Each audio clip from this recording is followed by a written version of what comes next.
Turn them down, mango time, mango time. That's just a taste of what's lined up for you in today's edition of Jamaica Magazine. We have an interesting show planned, so don't go anywhere.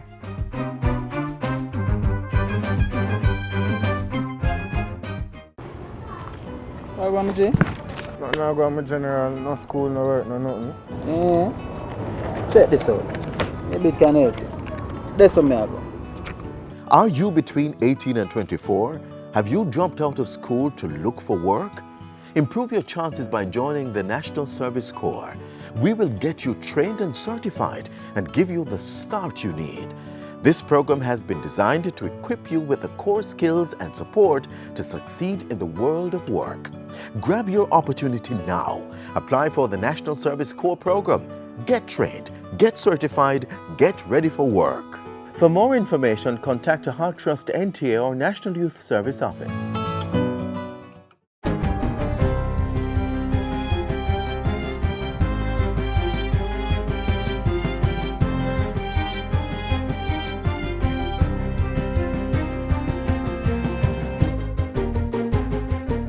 Good day, I'm Stephen McHugh, and this is your JIS News for Friday, November 9. The government is looking to institute the proposed National Disaster Risk Financing Policy by next year. The development of the policy was approved by Cabinet on Tuesday, and it will target pre- and post-disaster interventions. It aims to position the government and wider society to better plan for and finance damage and losses resulting from natural disasters such as hurricanes and drought. In making the announcement, Finance Minister Dr. Nigel Clarke says initial policy analysis and preparation will start in January 2019. Public consultation and the tabling of a green paper is set for March 2019. This is a very aggressive but necessary timeline because we want to ensure that prior to the expiration of our current standby arrangement with the fund, we have at least a strategy in place, a policy in place that's been tabled in Parliament, debated in Parliament, and accepted, and becomes our national disaster financing risk policy. Minister Clarke was addressing a joint public forum with the World Bank on Wednesday, looking at facing the fiscal risk of natural disasters. Documents presented reveal that between 1993 and 2003, Jamaica encountered 26 natural disasters, which resulted in losses and damage of $285.9 billion Jamaican dollars. The finance minister says the policy will ensure disaster resilience and planning becomes part of the public investment approach. He says the World Bank is offering technical support to develop the policy, while the Inter-American Development Bank is providing grant funding. Jamaica's new Building Act will become law on January 15, 2019. After more than a decade of discussions, the legislation was passed this year. It calls for the establishment of a Building Advisory Council, a Building Appeals Tribunal, and a Building Practitioners Board. Local Government Minister Desmond McKenzie says the act will be fully enforced when the government is able to fill the posts on these boards. We have started the process of appointing members to these boards, and we are awaiting the response regarding the nominations of persons to serve from the various associations named in the Act as the contributing partners. Minister McKenzie says the review of instruments, regulations, and procedures stipulated by the Act will also be completed soon. He was speaking recently at the ministry's quarterly press briefing. Students at the Hazard Primary School in Clarendon now have access to sidewalks and a pedestrian crossing, courtesy of the X Marks the Spot initiative. The new road safety features were unveiled on Wednesday. Minister without portfolio in the Office of the Prime Minister, Michael Henry, praised the initiative, which he says will better protect our children and raise awareness about responsible road use. I would remind you all that children are the future of our country. In this regard, safeguarding our children ultimately means safeguarding our future. The unveiling being done here today is timely, as we are experiencing avoidable road fatalities. Under the X Marks the Spot initiative, the government has partnered with UNICEF and the JN Foundation to install similar road infrastructure at 18 schools across the island. The schools were selected after a child road safety assessment was done to identify zones where children are most vulnerable to incidents of road traffic crashes and injuries. Government is collaborating with the United Nations Entity for Gender Equality and the Empowerment of Women, UN Women, to develop a No Excuse for Abuse public education campaign. The campaign is one of the initiatives outlined in a 3-year Memorandum of Understanding between the government and the UN Women Multi-Country Office of the Caribbean. Included in this MOU is the funding of the No Excuse for Abuse campaign. The No Excuse for Abuse campaign will take the anti-violence message to communities across the country. We will empower women and men, confront all notions about a woman's place, and encourage behavior change among women and men. The Memorandum of Understanding was signed in September for the implementation of the National Strategic Plan to eliminate gender-based violence in Jamaica. This is a 10-year program which will focus on 5 priority areas: prevention, protection, intervention, legal procedures, and protocols for data collection. Minister Grange, who was addressing the House of Representatives on Tuesday, commended the international and local partners for their continued support to end gender-based violence in the country. And finally, the Ministry of Health will continue to carry out malaria prevention measures after treating a vessel from Nicaragua that was intercepted in Jamaican waters with persons on board diagnosed with the virus. Last week, the Coast Guard seized the vessel, which had 93 males on board. Subsequently, the Kingston and St. Andrew Health Department executed the standard operating procedures for clinical and public health assessment. 2 persons were diagnosed with malaria, and a third was identified on a subsequent assessment. They were isolated and treated at the Kingston Public Hospital. The ministry says vector control activities, including disinfection of the vessel, were conducted and are ongoing as per standard operating procedures. Jamaica was returned to the malaria-free list in 2012 after an outbreak in 2006. And while the country has seen cases of imported malaria each year, the last local case was in 2009. The Ministry of Health is encouraging citizens to help keep Jamaica malaria-free by reporting any unofficial entry of foreigners to public health officials. For further information, persons may contact the Ministry of Health at 1-800-1-LOVE.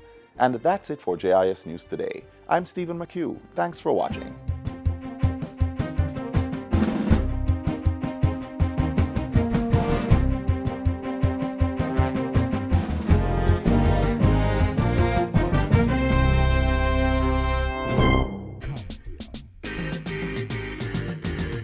Stand up and get in the race. I can become the master of my destiny. Step up your stride, make we work like a harder. Do it like Veronica, more than a supper. We can rise above the challenges and shine. Was with passion in your heart. Make a plan and stop all the hiding. You think I saw? We reach a the agent. I can, you can. Like our Olympians, every Jamaican can. So we all know it's Youth Month, and the theme for this year's celebration is Level Up. But what does this mean? Well, it's really a call to action for young people to see what they can do better, what more they can give, and what more they can be. Here's an example of a bright young lady who is living that. Not very often we get a chance to meet junior broadcasters like yourself or a junior broadcaster like yourself. And so it gives me great pleasure and quite an honor to sit and talk with you today. So tell me a little bit about yourself. My life in broadcasting actually started at Montego Primary School, where the former principal, Mrs. Candilee Crooksmith, identified that I had a passion in speaking. And in speaking, I mean, I was very talkative in class, and she wanted me to learn how to use my voice in a positive way. So that's where I found the Kids Hub Media Network, a non-profit organization where we seek to give kids, tweens, and teens an opportunity to share their voice. And I became a part of that organization, and my life in broadcasting just took full speed there from there. So when you were given that opportunity, how did that make you feel? I felt amazing because now learning how to use my voice in a positive way, I am better able to interact with others. I have better communication skills, and I just find myself being a better individual. Do you believe that you found your passion? Yes, I have found one of my passions. One of the passions. Of journalism. Yes. But I just love being on camera and having a mic and letting my voice be heard. And what I love about journalism is that it helps you to be a current and well-rounded individual. The opportunity which you were given to be a part of the President Obama visit to Jamaica, what are some of the other issues that you're able to deal with as a junior broadcaster? I'll mainly focus on the confidence that the young boys and girls may have in themselves. Bullying, we recently spoke about bullying in schools and how that affects others, and just how to be the best you in all that you can do. And how are you able to strike a balance between, obviously you're doing well academically here at St. Hugh's and being a junior broadcaster, how are you able to strike the balance between both? I'm doing my best at the time management because it's not an easy concept to grasp for me, but I am still trying. And it's just a blessing, I guess, when some people ask me how do I manage this and multi-talents, and I just organize myself well and try to cover a lot in the time I'm given. And so you live in a single parent household, but the mother's amazing to provide the nurture and the care and the love and the kind of motivation, but there's something else. What is that other little thing that keeps you motivated outside of your mother's encouraging words? I would have to say, I would have to give it all to God, that He keeps me going, because many times you're gonna feel demotivated and that you can't go on, but then you just remember where you're coming from and where you are now, and you actually feel proud of yourself, not overconfident, yes, but in that essence to say you are thankful and that you can't wait to see where you are to go in the future. So I would have to give it all to God. What is the one lesson that you've learned having been a junior broadcaster? And and how has that one lesson, changed your life or impact your life in a particular way? I have learned to accept failure, and it wasn't an easy process. Failure is not anything that anybody would be comfortable with, but it's something that goes hand in hand with success, and that's what I've learned over time being a junior broadcaster. It has just been helping me in my growth as a junior broadcaster, and just how to handle criticism, and to just, you don't take it negatively but turn it into a positive way in order to bloom you and to just allow you to become the individual that you should be. What's the one message you would like young boys and young girls who are watching this program to walk away with? To try. So that's what I would want them to walk away with. Never give up on your dreams and always aspire to be the best you that you can be, and to just aspire to achieve greatness and always put God first. And so I want to take this opportunity to say thank you so much. And it really was a pleasure talking with you and to you. And from one broadcaster to the next, I'd like to just encourage you to continue to do what you're doing with great passion. And if you want to become successful, more successful and great in the business, then that inner passion must always be like a candle, burning, never out. The flame is constantly burning.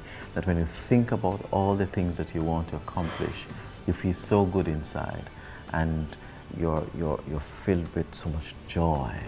When you have that kind of passion, there's longevity. So I wish you all the very best, and thank you so much for talking to us.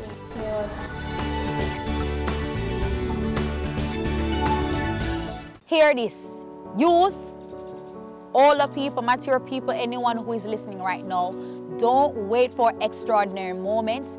Seize small opportunities and make them great. I've learned that through this experience. So if you have an idea, there's something that you want to do and you have not sought out an avenue, trust me, the time is now. Get it done.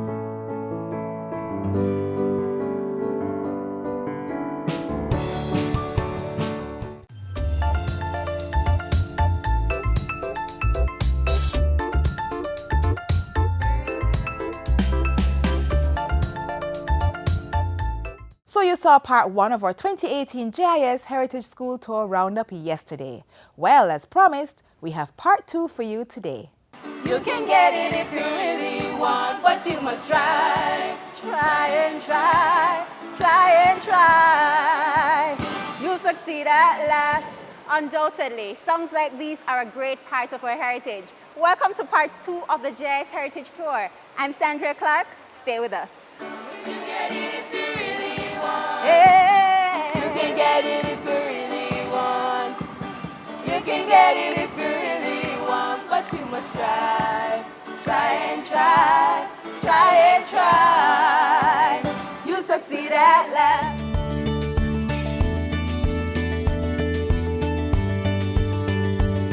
As we've done in years past, the JIS team used the annual Heritage School Tour to spread cultural awareness among those who hold our nation's future in their hands. For part 2 of the tour, we journeyed to Portland, St. Mary, Trelawney, St. James, Hanover, and Westmoreland. It is good for us to be here. Thank you so much for allowing us to come to visit you. No drink cocoa tea, mango time, turpentine, large and fine, mango time, in the eyes of the mango crop, when the fruits them are ripe and drop, wash your pot, turn them down, mango time. The students of Orange Bay Primary School in Portland had us rocking to their electrifying, culturally rich offerings. Education for life, adapt me rather. So thanks to me mother and me father. Study me, I study forget the mark ya come. Me no want nobody come boss me master. The key to success, I must confess. I marks in a school, release my stress when exam time. I no guess me go guess cause me want have me own money express. Me skyscraper and me elevator. One limousine and me Land Cruiser. So when my friend them a play, me a study master cause education for life, adapt me rather.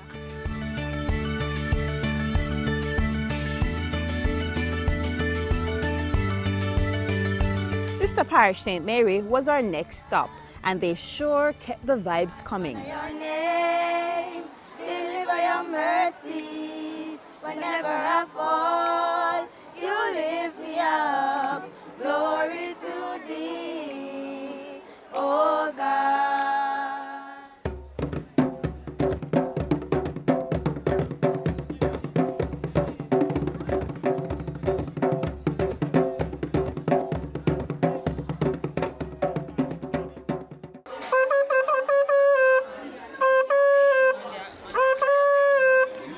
What a nice way to say welcome from the Maroons' traditional communication instrument. Yeah man, we were impressed with the students of Scottsall Primary's knowledge and use of our culture. We said little later Eastern Jamaica and Wagwan Trelawney.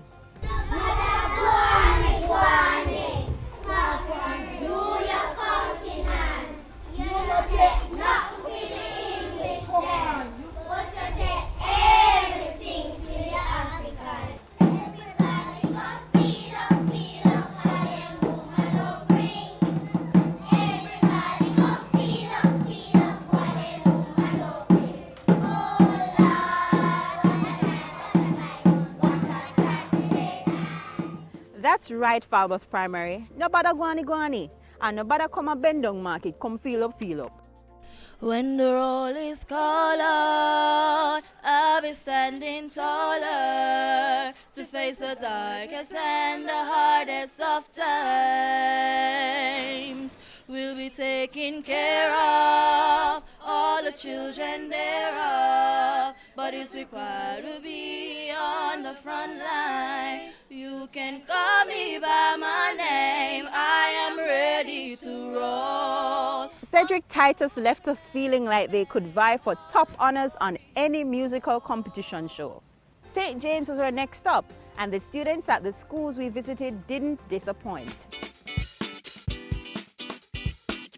Africans were brought to the Caribbean to work as slaves on sugar plantation, which were set up by the first, the Spaniards, the English, the French, and Portuguese. This means that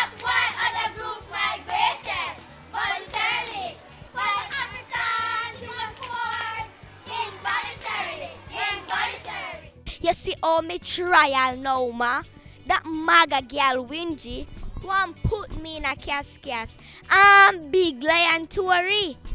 She said come call me the other day. And when I got my child, the whole family get around me like I was cursing them.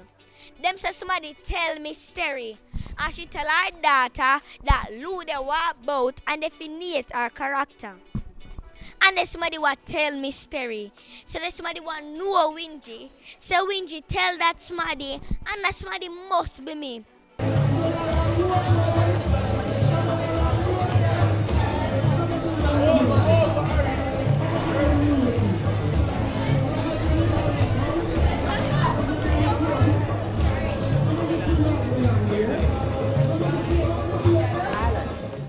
After saying farewell to St. James, we made our way to a parish where the people are warm and the climate is even more inviting.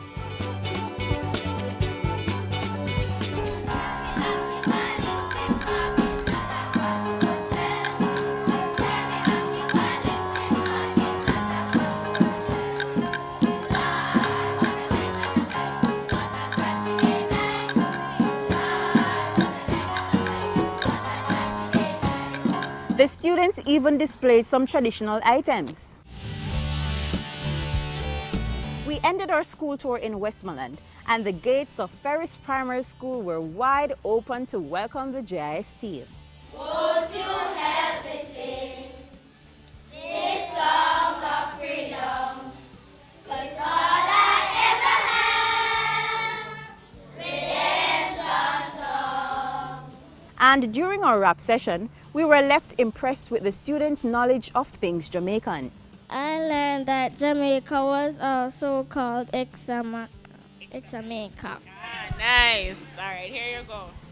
I learned that Rio Mino in Carindon is the largest river in Jamaica. On behalf of the Jamaica Information Service, we want to thank you and your staff and all the students of Ferris Primary for having us here today. So guess what? We've finally come to the end of this year's JIS Heritage Tour. It doesn't mean that you should stop celebrating our Jamaican culture. Remember, one love, one family, one heritage.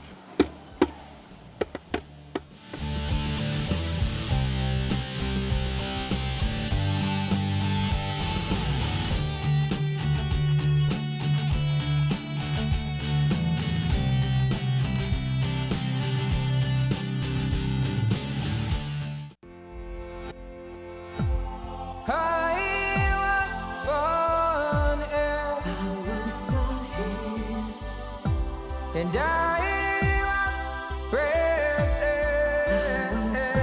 resilient people, a tropical island.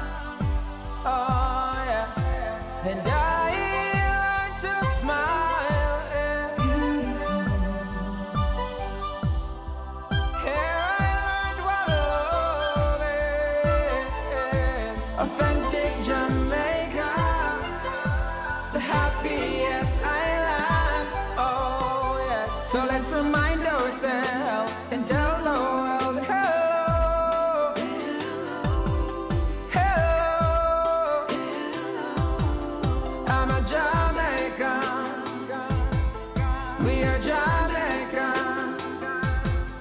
Hello, hello. I'm a Jamaican. The energy is high.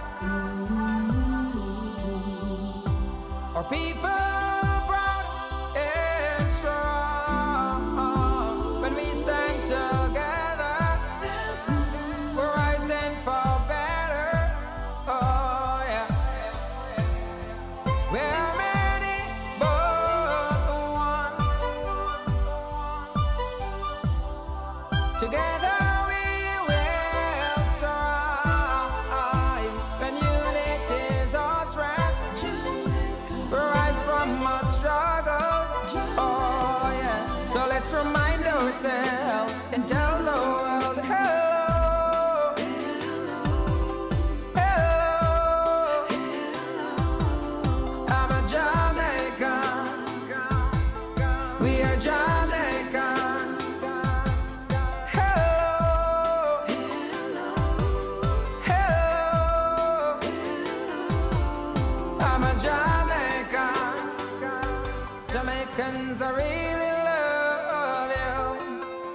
We'll smile the way right through our third millennium.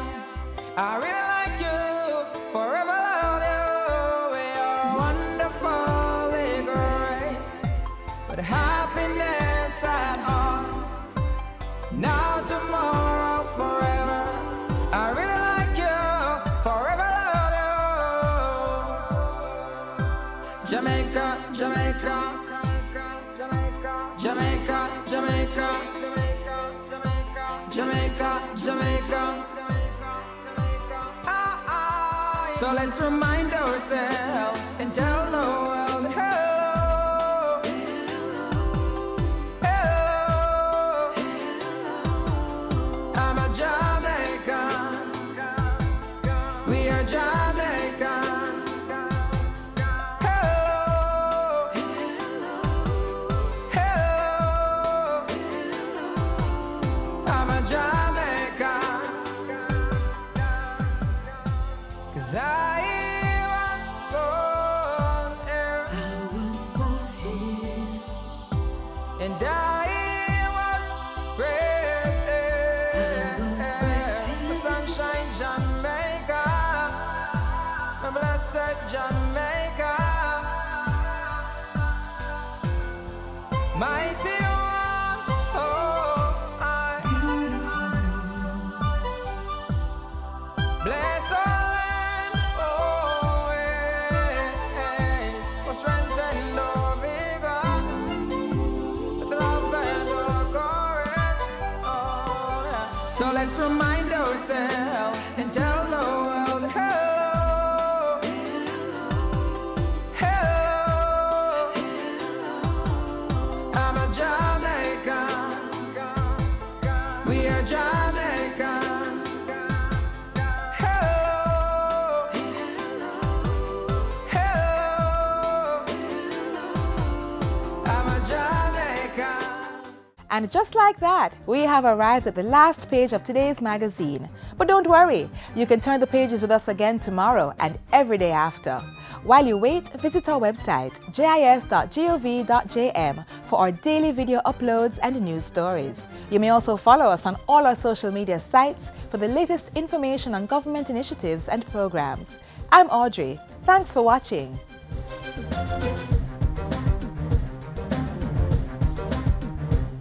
This has been a production of the Jamaica Information Service, the voice of Jamaica.